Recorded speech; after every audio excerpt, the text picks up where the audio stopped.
Okay, well, good morning to everyone on the West Coast. Good afternoon to everyone on the East Coast, and then for all you in between, I know you're somewhere in there.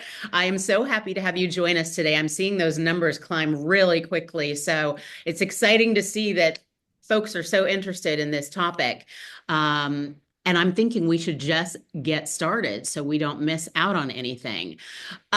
So our agenda today is obviously to learn more about Michael Ashford, our speaker, and I'll give you a quick rundown on who he is and then pass that baton. I'll quickly let you know a little bit about Spruce for those of you who are new to us today. We're going to walk through the various communication styles, talk about whether or not people are capable of change, how to approach change, and then really walk through what's working and or rethinking your approach if it's not working. Um, on that note, some light housekeeping because the questions from all of you are going to be important to this conversation today. I would say that as you think of them, please drop your questions into the Q&A function at the bottom of your screen. You'll see it there, second to the right, I think, is where you'll see that. We've disabled chat because it can get a little noisy, but please ask your questions as you think of them, and we're going to save about 15 minutes at the end of today's presentation to tackle as many as we can.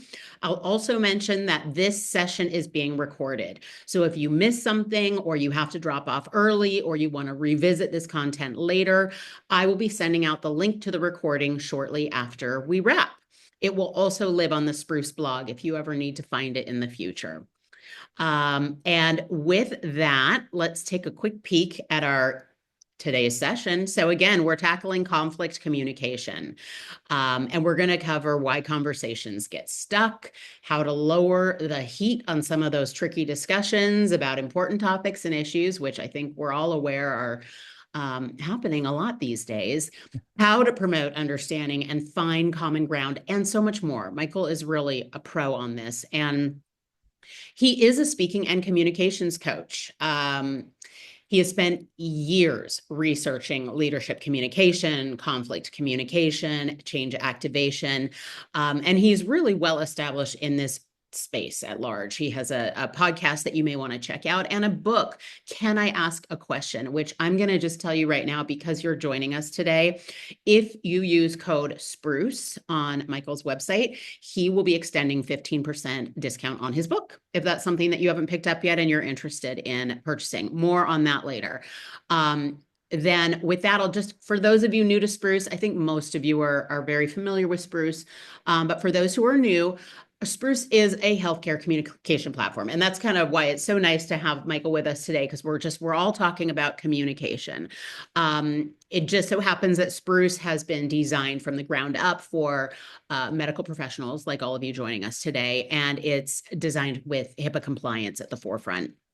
Consolidates channels across phone, fax, text, and telemedicine into a cloud-based solution, which is incredibly easy to use. And if you don't know enough about Spruce, I encourage you to jump on over to our website after the discussion today and dig in, learn a little more. Enough about that. I think we're just going to get into it, and I'm going to pass it on over to Michael, and I'm going to put myself off of video so we can give Michael our full attention today. Thank you, Michael, for being here. Thank you, Carrie. And just to make sure you can hear me and see me okay, I all can. good? Yes. Okay. Yeah. Well, as the slide says in front of you, let's get into it. So, a lion or a tiger does not change its stripes. A leopard cannot change its spots. It is what it is. That's the way it always will be. That's the way it always has been. These are things that this man on your screen, Daryl Davis, had heard all of his life. He had heard these things about the different cultures that he lived in as his father traveled and their family traveled around to different countries as an envoy of the United States. He had heard this in particular as he came back to the United States as a young man about racists, people who looked at people like Daryl and the color of his skin and saw only that. And so when you heard about racism, when you heard about people who held these beliefs, this idea or this notion that They're racist and there's nothing you can do about it. There's nothing that's going to get them to change. They are who they are and they always will be. Daryl had heard that, but in his experiences traveling around the world and in his experiences in dealing with people from different cultures, different races, different backgrounds, he started to understand a very important point about tigers and leopards. And that is a tiger and a leopard are born with their stripes and spots. And so, yes, of course, they are unchangeable. But a racist is not born a racist. It's a learned behavior, Daryl told me when I interviewed him. I'm a former journalist. I love interviewing people. That's how I've spent a lot of time in this world, interviewing people to understand how we find common ground, how we approach differences and disagreements through a different lens than what we feel compelled or pulled to do. And this idea that a racist is not born a racist, that's it's a learned behavior, stuck with Daryl so much that another question began to enter his mind. How can you hate me if you don't even know me? Now, this question drove Daryl so much that he had to find out the answer. And who better to ask this question of than the people who hated Daryl, even when they didn't know him? So, what Daryl did is he would go and intentionally seek out members of the Ku Klux Klan, members of neo Nazi organizations, to sit down and have a conversation with them and ask them, hey, how do you see me? How can you hate me if you don't even know me? Through this approach of sitting down with people across from him who have publicly professed to despise Daryl simply and solely based on the color of his skin and have assumptions and opinions about him and who he is and how he moves about the world, Daryl has helped over 200, that number is actually closer to 250 now, 250 almost, people to leave the Ku Klux Klan and other white supremacist organizations. Now, Daryl, of course, will deflect and defer, saying that wasn't his intention. He just simply wanted the answer to the question, how can you hate me if you don't even know me? I need to understand this. I want to understand this. So let's please have a conversation. But in doing so, Daryl activated something that I think a lot of us miss out on these days when we get into disagreements and uncomfortable conversations about things that we clash about, is this notion of influence. This notion of perspective change, this notion of if I can sit across from you and inquire, turn on my curiosity rather than my certainty about who I think you are based on the outward appearance and the judgments that I've made about you, I can bring to that conversation a level of influence that may facilitate change down the road. Daryl has told me many times, I did not set out to change these people. I simply wanted to understand them better. Now, one of those people was this man, Jeff Scoop. For more than 20 years, I believe it was 20 years, for more than, we'll say more than 15 years, just to make sure I got my times right. For a long time, Jeff led the largest neo-Nazi organization in the United States, the National Socialist Movement. He was their supreme commander. This was an organization, just as the Ku Klux Klan was, built on hating others, built on othering people, built on uh, reducing and taking the humanity out of other people in service to a very small, confined worldview and people group, right? Jeff was one of these people that Daryl asked this question of, Jeff, how can you hate me if you don't even know me? And by taking that communicative approach, Jeff, after leading this organization, left. He left the organization over a several year period where Jeff told me when I interviewed him, Daryl was sitting in front of me, not as a man that I hated, but as a person who had nuance and complexity, who all of my assumptions and my characteristics about who I thought a Black person was in the United States began to melt away. And Jeff became so much so convinced that his former worldview was wrong that he started an organization to help convert other members of the National Socialist movement and other white supremacist groups like it. And he did so by employing this idea, this concept that Daryl brought to him, which is you can't make somebody change. In most instances, it's not going to be real. We understand that forced change is not real change. It won't be genuine. This is stuff that Jeff told me. We want real change, and real change comes from within. And when Jeff talks about coming from within, it has to be, as Daryl demonstrated, it has to be change that is influenced, but a decision that is come to by that person's own volition. So with that in mind, with those two stories in mind, I want to ask you this question. And this is rhetorical, since we don't have the chat going. Just ask this of yourself. Do you believe people can change? Now, I've just given you a few different examples. Daryl helping more than 200 members of the Ku Klux Klan leave that organization behind. Set aside that and say, that's no longer for me. Jeff Scoop saying, that world is no longer for me. In fact, I'm going to actively try to get people out of that world, people who I recruited into that world. Do you believe people can change? I have found that the answer to this question tells me a lot about how you approach trying to affect change in the world.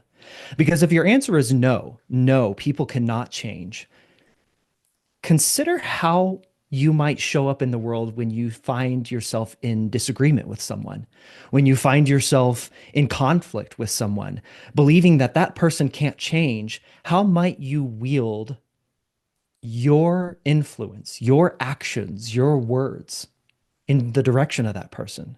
Versus if you believe people can change, as I believe everyone that I've ever asked this question of has told me that, yes, I believe people can change.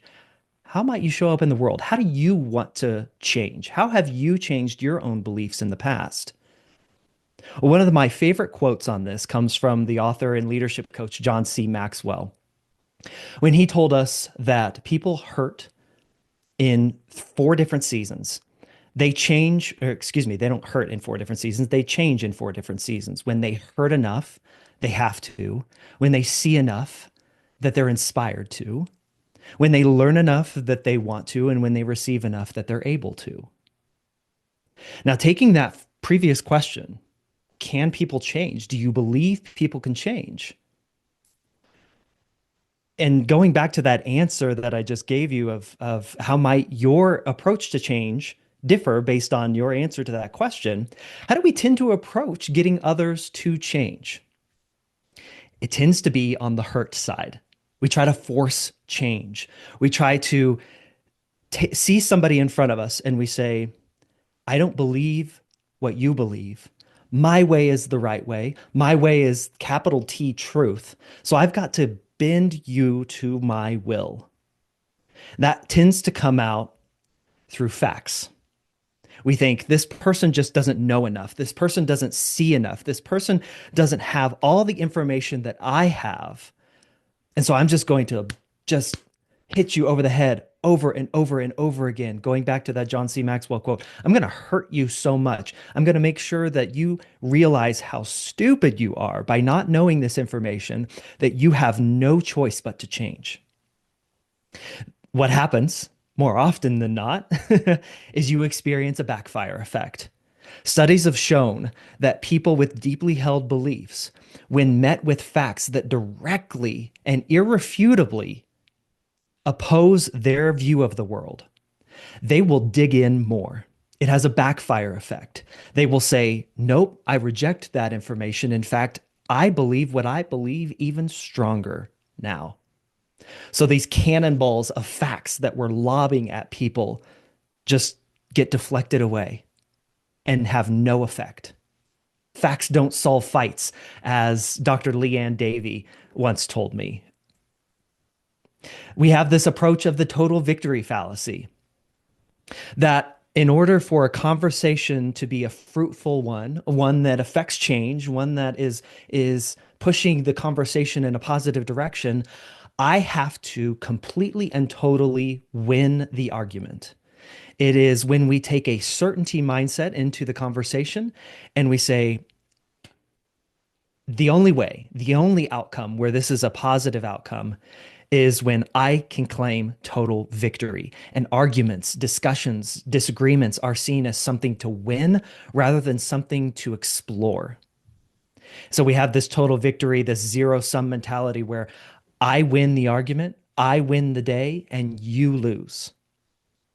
And it negates the nuance and complexity of a lot of conversations, of a lot of disagreements. It keeps them very surface level and it shuts down any sort of positive movement forward. Because I typically am of the belief that some movement forward, some progress forward, while it may feel messy and immoral perhaps at times, is still better than doing nothing at all.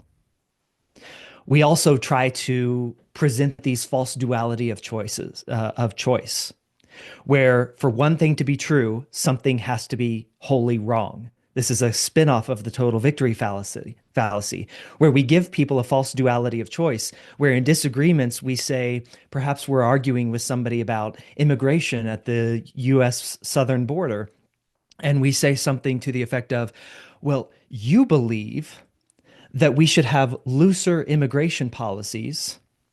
So you must think that we should just let anybody into the country who wants to come, no questions asked. That's a false duality of choice. Or we might say to somebody else, well, you support gun ownership, so you believe that we should do nothing about school shootings. That's a false duality of choice, and it reduces the complexity of a very deep and personal and often moral argument down to its very, very basic linear choices that more often than not do not exist. In almost every circumstance, there is a third way, there is a fourth way, a fifth way, and these false duality of choices that we give people put people into a defensive mode where they have to defend this false duality that you've given them rather than approaching the argument or the disagreement from a place of, like I said earlier, exploration. So all of these things can be summarized in a couple of my favorite quotes from folks that I've interviewed. This is Carla Johnson. She's an author, she's a speaker. She realizes that this backfire effect is a very real thing when she says our push to insist other people listen to what we have to say. Just listen and then finally you'll see it my way. That's the thing that makes us lose their attention in the first place. And it is so hard to get it back. Another gentleman I interviewed, this man, Jesse Morton, who has since passed away since I interviewed him.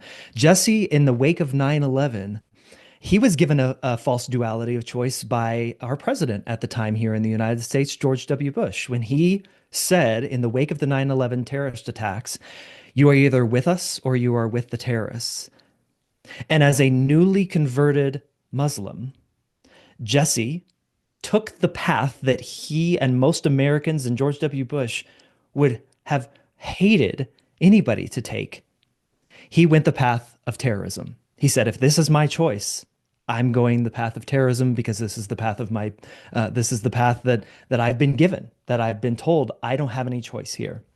And for years, Jesse led a terrorist organization around the world with attacks on Western culture, with attacks planned on the United States, very real attacks that were carried out. One of the most wanted men in the FBI. And when he was finally captured in Morocco and brought back and extradited to the United States, over years of understanding and unraveling that false duality of choice that he was given, Jesse hit me with this. No problem has ever been solved with the same level of consciousness that creates it.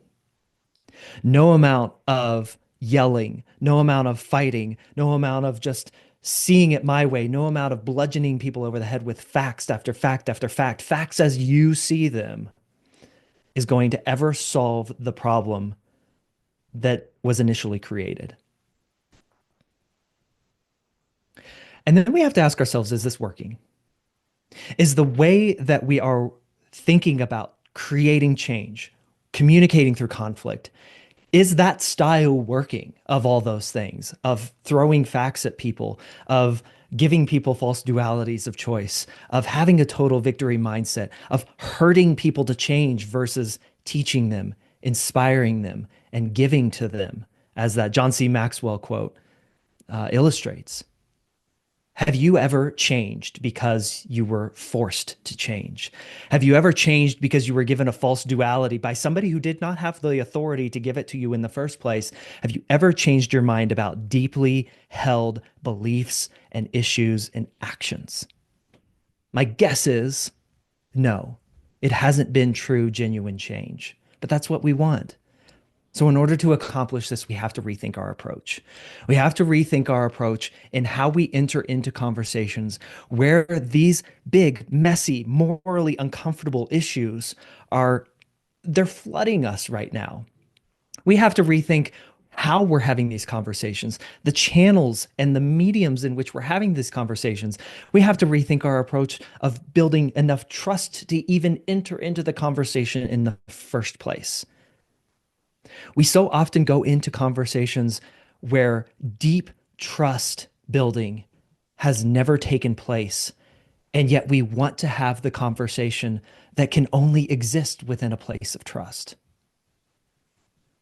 Where these conversations get stuck, and this is a long bulleted list, and this is by no means comprehensive, but as I mentioned earlier, when our certainty drowns out our curiosity about another person and their humanity and where they came to their beliefs, what might be true in their life versus what I think I know based on my assumptions and my opinions of you and your beliefs and your lifestyle. We tend to think that we have an opinion that we hold up as capital T truth, not just simply our truth. We conflate opinions and assumptions with universal facts. And so, assuming that we already know the answer to what somebody believes, thinks, feels, how they act, how they want to show up in the world. Listening has been warped into this performance. I know so many people on here are in the mental health and behavioral health space, and the hijacking of active listening that has occurred over the last several years as that has become more popularized. It's become more of a performance where you have to nod your head, yes, and you have to repeat back to somebody what they just said. It all focuses on the person doing the listening rather than the person who's actually needs to be listened to in that moment. Of course, we all know listening to speak rather than listening to ask more questions or listening to build upon the conversation. There's also this underlying sneaky mindset that or undertone that undergirds a lot of our conversations that prevents us from going into difficult or uncomfortable conversations where we think that just understanding a person more, understanding a person better equals that we agree with that person. This is something Daryl Davis understood deeply, that me just understanding the motivations and the background and the history of a Ku Klux Klan member doesn't mean that I agree with them. Doesn't mean that I condone that lifestyle or that belief system. But one thing that Daryl told me was that if a black man like him can go into these conversations with people who have professed publicly to hate him because of the color of his skin, what is stopping anyone else from entering into difficult or uncomfortable conversations? I happen to believe it's because we approach with that certainty mindset. We approach these conversations with a debate mindset rather than a dialogue mindset, where the idea is we are in a courtroom of public opinion. We are in a courtroom of morality where we have to win the conversation rather than, as I said earlier, explore it, co-create it in ways that can only happen through back and forth dialogue. All of these things that I've noticed over the years of research, over years of what I call my independent journalism work. Now that I'm no longer a practicing professional journalist, I call myself an independent journalist. All of these things in these conversations that I've had with people who have lived this curious approach have created what I call the ask then see approach to conflict communication that we're going to spend the rest of our time going through here today. Ask then see is a mindset that you must get into. Ask, it's an acronym that we'll go through. And then I want you to see. I want you to take that mindset and see, and we'll get into what that acronym stands for as well. So ask, then see. Let's get into it. Ask, then see. The A in ask is assume positive intent. One of the most difficult things for us to do when we see somebody we disagree with, when we get into a conversation with someone we disagree with, is we assume that they have malicious intent. We place our morals over the issue and we say anyone that disagrees with my moral stance must see me as an enemy, or I must see them as an enemy, and their disagreement with me has malicious intent.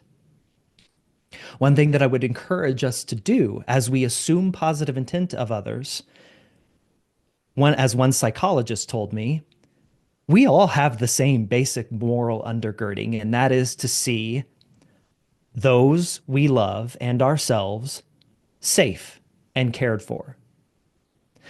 In the world where we begin to splinter is the world where we begin to see those people that we love not taken care for, not protected, not provided for.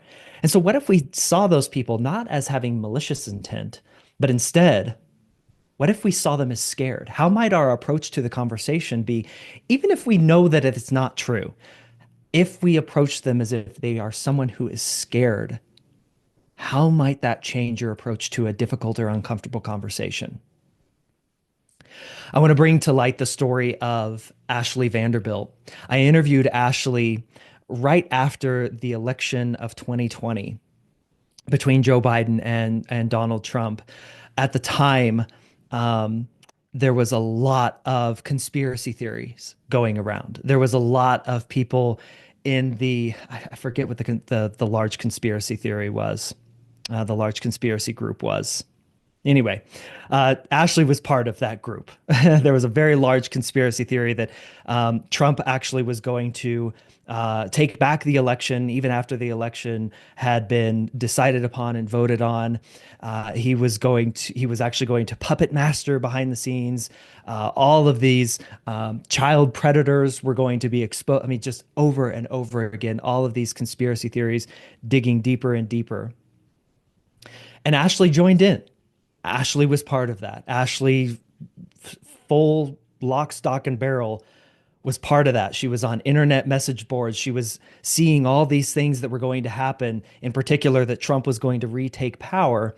And when that didn't happen, that worldview around her started to crumble apart. And she started to ask herself some questions. And as I interviewed her, she came to this realization that she was, as you see here with her child in her arms, deeply scared. These conspiracy theorists had gotten to the point where they had attacked her humanity as a mother, and that was what stuck with her. She told me this quote. I would say a lot of people in this conspiracy group, if not a majority of people in there, are being as crazy as they're being because they're scared out of their mind. And if you could just have a little bit of compassion and have open communication with them without making them feel like they're crazy or wrong or anything, see why they believe what they see. And eventually, she left that conspiracy theory, that conspiracy group behind. As she recounted to me when I interviewed her, and she was on CNN talking about her leaving this as well, it always came back to this. She was scared. And it drove her actions. It drove her beliefs. It drove what she posted on social media. It drove the groups that she was a part of, the people she affiliated herself with. So if you can assume positive intent of others, if you can remove this idea that they have malicious, evil intent, and instead shift your mindset and your approach to assume that positive intent, as Ashley said, just have a little bit of compassion and open communication without making them feel like they're crazy, and you can connect. You can begin to establish that trust that has to be present before we even begin to accept or talk about the idea of change. Now, we then move into the S in ask, which is set aside your ego. Your ego tells you that you have more control over a lot of things than you actually do. I love this graphic here from Stephen Covey, which is from his Highly Influential People book. You only have within that middle core very limited circle of control. You have control over your thoughts, your reactions to a situation, your words, your choices, your actions. One of Viktor Frankl's best quotes that I love was, between stimulus and response, there is a space for you to choose what that response will be. That's within your control. That's not an exact quote from Viktor Frankl, but that's the only thing within your control. Your actions, your words, your choices, your thoughts, your reactions. Branching out from there, you have that circle of influence. This is the space that Daryl Davis worked in. He knew that he had his words and his choices and his reactions to somebody hating him that he had complete and total control over. But this next circle out, this reputation, this you can influence things like your family, your friends. Voting is a form of influence. You can influence the future, absolutely. You can influence others' behavior, perhaps, but you do not have control. And then finally, we have the circle of concern, all of these things that we get wrapped up in today: the economy, war, politics, strangers on the internet and their behavior and their words, the news of the day. It's just blasting us, and we only have concern, no influence, no control.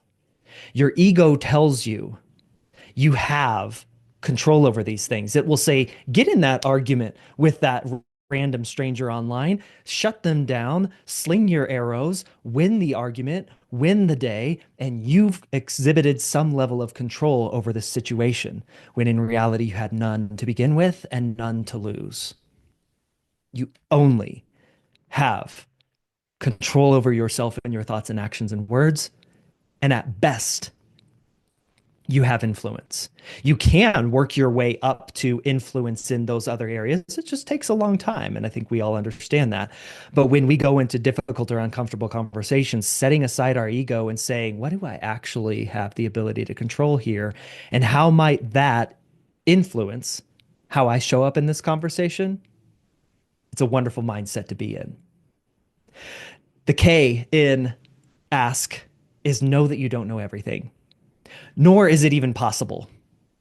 So instead of going into a conversation saying, I've got to just will myself to the victory in this conversation, knowing what I know and making this person see through all the facts and the information that I've got in my head, say, what could I be missing? What could be out there that I don't understand? And if you just get yourself in that mindset of you've got something to learn here rather than something to prove, how might the conversation change? How might the dynamics, the tension of the conversation change if you go in with a learning mindset rather than a proving mindset? This man, John Noltner, he actually is a he's a photographer, and he travels around with installations, art installations, where he interviews people, he takes their portrait, and it's called A Piece of My Mind, Peace, like world peace. To get people from different backgrounds, different regions of the country, and different cultures and different experiences to understand, how do we come to this notion of peace with each other? And I want to read you what John told me in our interview, and I've got a little bit of his quote up here. But going into this, he was just feeling this urge. Again, this was back around 2020-ish as well. He says, as I got into this, I think I can fairly say that when I started this process, I was an activist in the worst sense of the word, which is to say that there were two kinds of people in the world: those who think like me and the idiots. I think I was pretty self-righteous in my methodology and my view of the world. The tragic mistake that I was making was simplifying my opponent. It was making a caricature out of everyone who disagreed with me. And what I have learned through the process is a willingness to see the complexity and recognize not only around the issues of the day, but also the people who may understand those issues in different ways than I do. And so that willingness to open up to the complexity and see the full humanity of people, I think is a skill that has helped me avert the tragic error I had been making in my life. The tragic mistake was simplifying my opponent, making a caricature out of anybody who disagreed with me. When you say, I don't know everything here, and so there could be something that I'm missing, what could it be? That puts you in a curious mindset versus a certain mindset where you have something to learn rather than something to prove. And that changes the dynamics of the conversation. Now, from there, so the ask part of the ask then see method is getting you in this mindset. And you have to continuously come back to it. You have to continuously remind yourself, assume positive intent.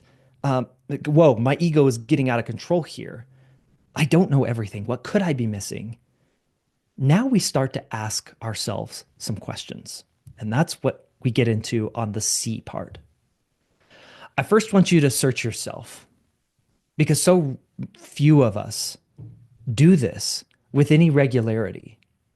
Searching yourself, what you believe, how you came to those beliefs, what factors influenced your beliefs, getting in touch with that. I often point to the first time that I ever expressed my political ideology to out there in the world. I was probably 13 or 14 years old at the time.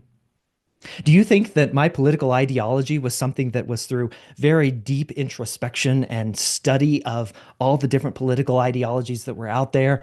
And I came to this decision after a lot of reflection? No, of course not. My political ideology at 14 years old was the makeup of the most influential people in my life. My mom, my dad, my grandparents, my pastor at church, my community and the people that I knew there, my of course my friends and their influences. It wasn't me. And naturally, if I never question that, I just feed and confirmation bias takes over. And so I go looking for information that fuels this notion of the world that I have as it relates to, in this instance, politics. But if I search myself and understand, oh, well, yeah, I guess I didn't make that decision. Why did I feel that was the right one? Is that still true for me? Do I still believe that? Do I still align with that? Is there anything I disagree with? That deep introspection of yourself, assuming positive intent of yourself, asking yourself, what could I be missing about this?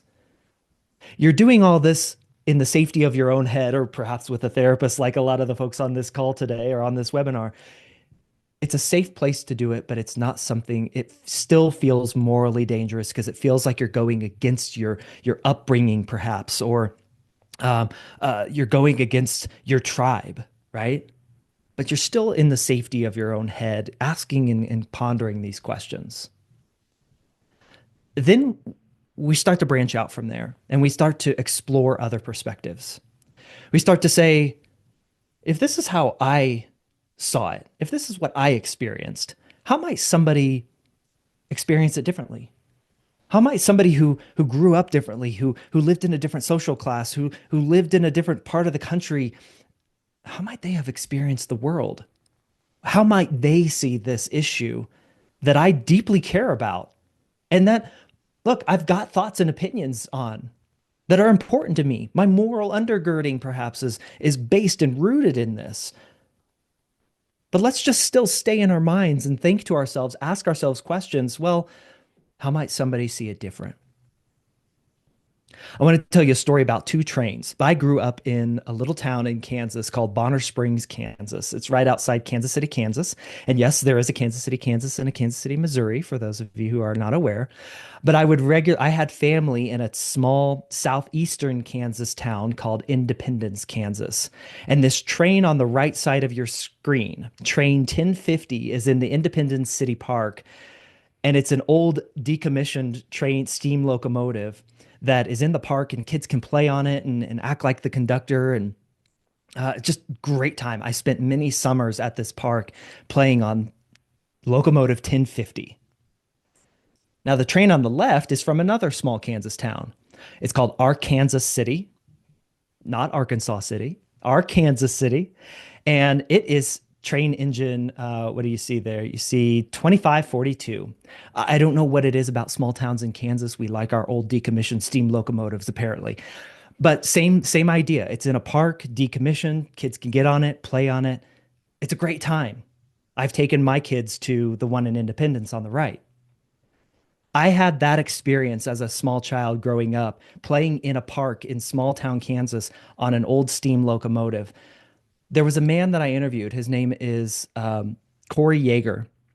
He grew up in Arkansas City, so he has the experience of playing on that train on the left. Now, here's the thing.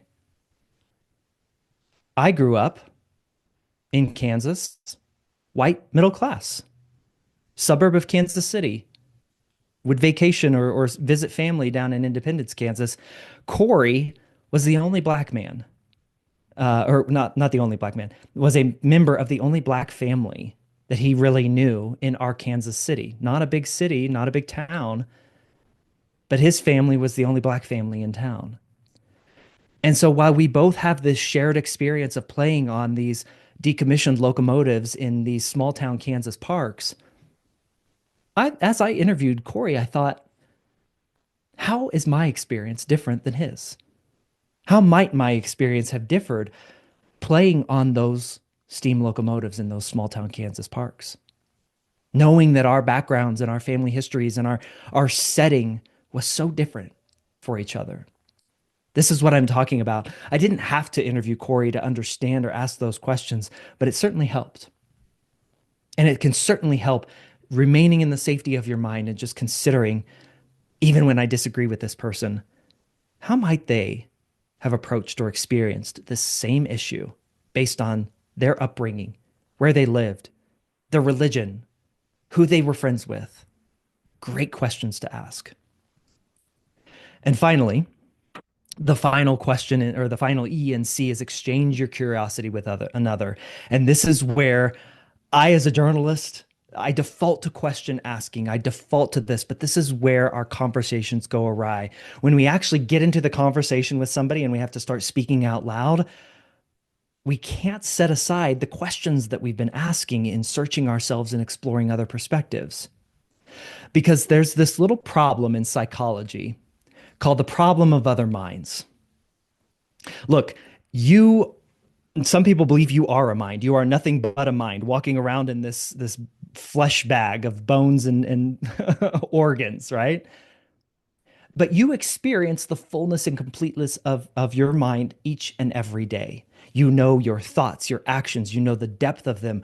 The cliche example is you know why you cut someone off in traffic because you were late for work and because you're mad at your husband or your spouse that day. You know why you did that.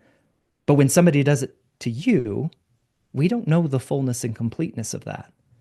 Your experience of someone else's mind is based on assumptions and inferences, and we are biased towards ourselves. And so, how do you gain a richer understanding of someone else's mind? You have to ask them questions. This is why I talked about active listening earlier. The best way to listen is to ask more questions, because what do you have to do to ask another great follow-up question? You have to listen.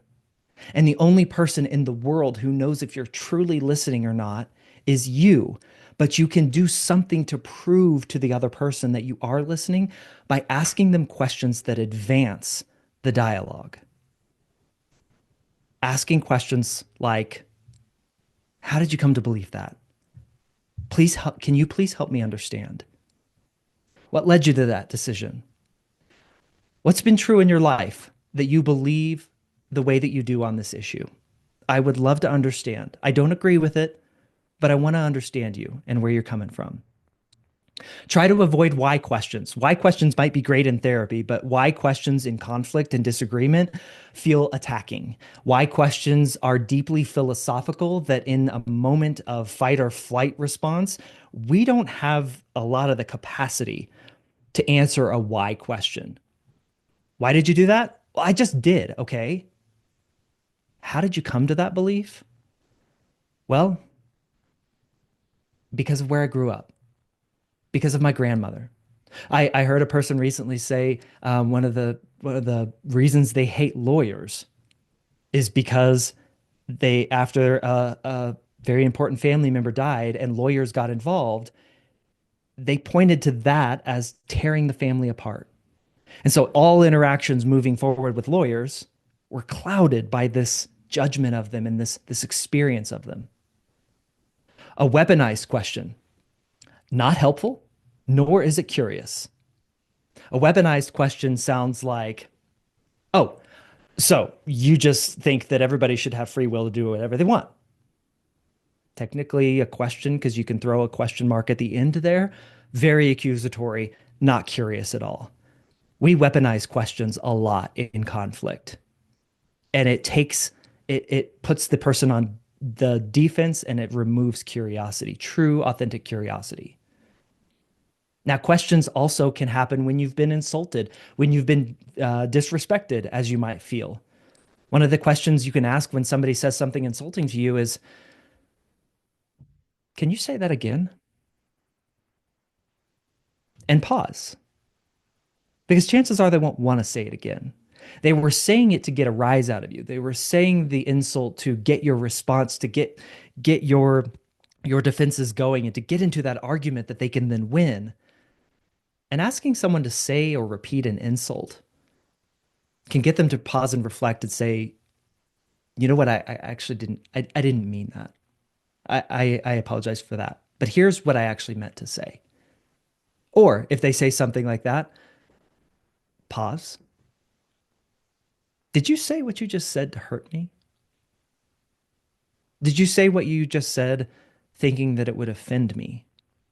Was that your goal? And again, your tonality, the way you ask, the way you use silence, the way you pause, this matters. But the questions themselves help. The questions themselves must lead the conversation forward. They must also allow someone to keep their dignity. This is the hardest part of conflict. Allowing the other person to keep their dignity, even when you feel your own is being attacked. One of the undergirdings of change, one of the undergirdings of conflict and our resistance to it is this idea of sunk cost. We have poured so much effort into this belief, this lifestyle, this way of thinking, this way of moving about the world, that to change feels, as I mentioned earlier, it feels disingenuous. It feels like I'm a liar. It feels like I'm going against my tribe. It feels like I'm going against my morals. And when confronted with a disagreement, the idea of changing feels like a loss of their dignity. Like to change would be admitting that they were stupid for believing what they used to believe. And look, that might be true. That might be true.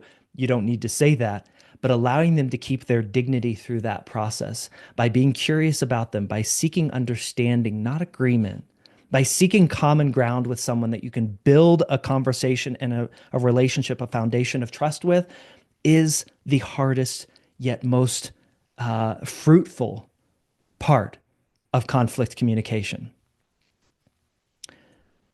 This gentleman, Rick Barron, I had a conversation with him recently.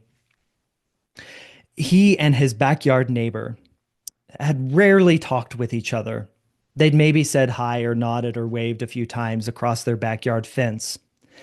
But several years ago, that backyard fence needed to be fixed. And so Rick went around the block, went up to his neighbor's front porch, and asked, hey, I think our fence needs to be fixed. I'm planning on fixing it. Is there anything you can do to contribute to help out here? Come to find out, this particular gentleman was living on assistance, didn't have a lot of money. So Rick said, that's fine. That's great. Understood. But then Rick noticed a military flag flying in his yard and he said, hey, did you serve? And he said, yes, I did. And I forgot to mention this guy was standing behind his very, very opaque screen door, so Rick could barely see him. But when he asked that question, hey, did you serve? The man stepped out onto his front porch and said, yeah, I did. And Rick said, me too. And the two men started to conversate and talk and get to know each other a little bit more. Now, it's important to know Rick is on the left, and this other gentleman, we'll call him Tom, he's on the right. That came out in that conversation, and they kind of left it surface level from there. It was right before or during the election of 2020. Then in 2020, in March, at about this time, 5 years ago, as we're having this webinar, something happened. COVID shut the world down, and if you remember, a lot of neighborhoods would congregate in the street, socially distanced, 6 months apart, just to have some sort of interaction with other people. And Rick shouted over the fence, invited Tom over to this block party to sit down and just have a conversation with another human being, get out of the house. And they started going back and forth over a few beers about the election, about what was happening with social distancing and COVID, and having a conversation. And Rick was just asking questions. Well, why do you believe that? Why do you believe that? Why do you believe that? And he was using why questions there, but they were in that space to ask why questions. And finally, Rick said, well, here's actually what I believe. Here's how I see it. And the two men started going back and forth again there. And finally, this gentleman, he said, well, Rick, how do you see me? And that conversation opened up a deeper relationship that led to these two men are now best friends, even though they disagree with each other. And that's the point here. You cannot rush in to change someone's mind. Going into conversation through conflict with a goal of changing someone's mind rarely, if ever, works. What you can do is change their perspective. By being curious about them and offering your view of the world at the same time, you can change perspective. That is absolutely a noble and righteous goal. You cannot change someone's mind.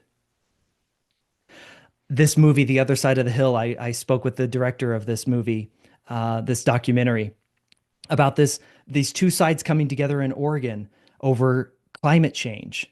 And what actually happened, and I know I'm getting close to time here, so I'll kind of run through this. Speaking the same language, building trust led to people adopting environmentally friendly policies in Eastern Oregon that was heavily right-leaning.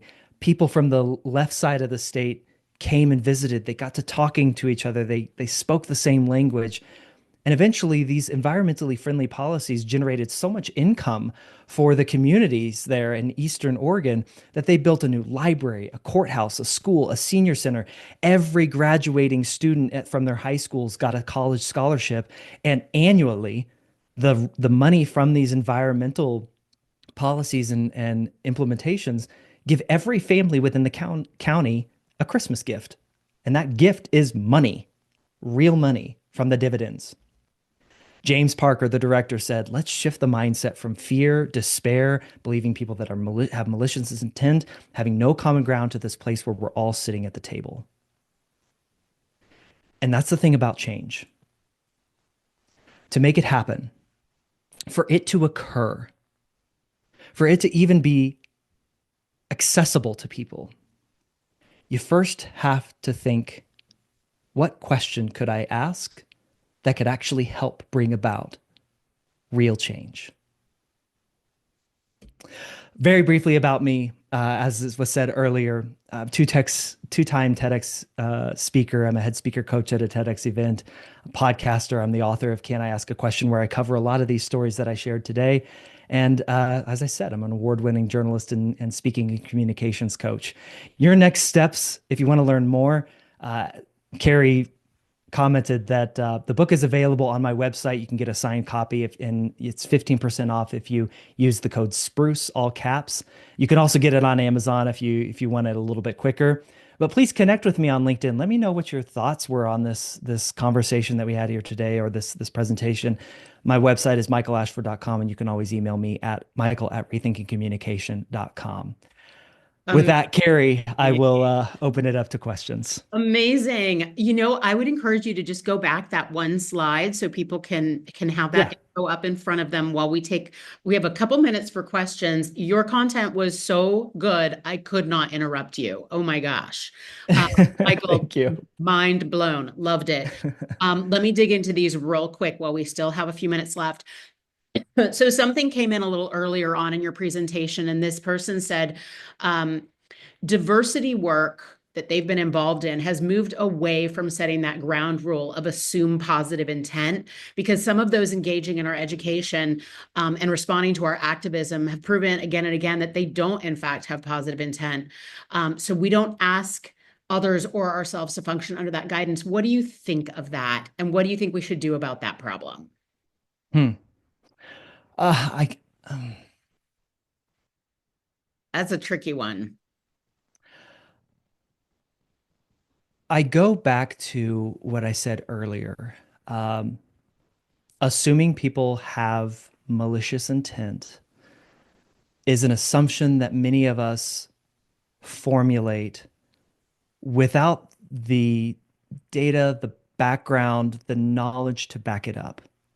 We see the surface level stuff, and I'm not saying that that stuff is not real. We see and hear the surface level stuff, the stuff said on the news, the stuff said on social media, even perhaps the stuff said at a public meeting. But if we can take that step back and assume positive intent and say they're fighting for something because they're scared. What is it they're fighting for? You may not agree with it, but if you can understand it, then you can have more of a conversation about it. If you can ask them questions about why do you believe this program presents a threat? What is it about these efforts that you disagree with? You disagree with that? Okay. Help me understand why that's a problem. Mm-hmm. I see it a little bit differently. Do you mind if I share my experience and why it's important to me? It we it's that assumption of malicious intent that halts us from getting into these conversations in the first place. And we assign a moral value to them. And we say my morals are right and yours are wrong, and that precludes us from getting into the conversation in the first place. But the setting matters. You're never going to get somebody to have that kind of a conversation on Twitter or on Facebook. It's Mm-hmm. rare that you're going to get them to have that conversation at a school board meeting. Mm-hmm. But if you can invite somebody who's just said something inflammatory, perhaps, or inflammatory that you've seen at a school board meeting, for instance, or a work meeting, you can say, I really want to understand your views on this. Can you and I have coffee? I have some questions for you. I just want to ask you and understand where you're coming from. I think we can find some common ground here. Perhaps you can seed it with that and nothing more. But you've got to move the channel, the medium. Mm-hmm. Mm-hmm. That'd be where I'd start. That makes a lot of sense. I know we have a couple minutes, and on sort of the Yeah. heels of what you were just saying, I feel like what Travis is asking here is interesting. He's saying, what is your opinion on the influence of technology fracturing relationships? I can see this being a beneficial tool, but then individuals, us, retreat into our algorithmic echo chambers. Have you considered including education about the purposefully addictive components of new tech and how the byproduct is often relational rupture? Oh, that's a good phrase, It is relational good. rupture. Yeah. Mhm. Because I've seen it happen. Yeah. I've seen relationships, long relationships, completely destroyed Hmm. over a Facebook post or an Instagram post, Hmm. where the goal was not to protect the relationship first. The Hmm. goal was to win the argument and be right, Yeah. be certain. And absolutely, technology feeds into that. I should include that in here. You're absolutely right, because there is a facelessness Hmm. to a lot of the technology that we have these days, that even when I deeply know that person, I grew up with that person, I'm best friends, I lived across the street with that person, they say one out of pocket thing on Facebook, and suddenly I hate them. Right. Suddenly I'm posting, if you disagree with me on this issue, unfriend me now. I Right. think we've all seen that. Yeah. Strive to protect the relationship first and understand how that will change your approach. Absolutely. Yeah. Absolutely. Algorithms feed negative energy. It has been proven that negative content is spreads exponentially faster than positive. Mhm. Understand the medium that you're in and if it is the place to have that conversation. Protect the relationship first, Yeah. please. Such good advice. I know we are really up on time, but I will say that Yeah, we've got a lot of folks thanking you for this amazing content. I've had a couple folks asking for the acronym Ask Then See to be shared, which I can share in my follow-up email to all of you later today. It will also include the replay link. So if you miss something, don't worry. Let's see. I have some folks saying they're going to buy the book. I know I it's will. very short. It's very It short. I promise it's not a is. long read. And I Yes. cover everything about Ask Then See in that book. Oh, brilliant. Well, good. Yeah. We just two birds, one stone. I just have to thank you again, Michael. This has been an incredible session. I have to admit, this is maybe one of the first times where I have actively listened through the entire thing. I'm often multitasking. I Thank wasn't you. because what you shared was so impactful. I think everybody feels the same way because everyone stuck with us for the entire hour. So thank you so much for your time. You have incredible insight and you're an excellent storyteller. I can't wait for you to connect with us again. So thank you. Thank you, Carrie. Thank you, everyone. I appreciate you. Have a wonderful rest of your day. Thank you. Take good care.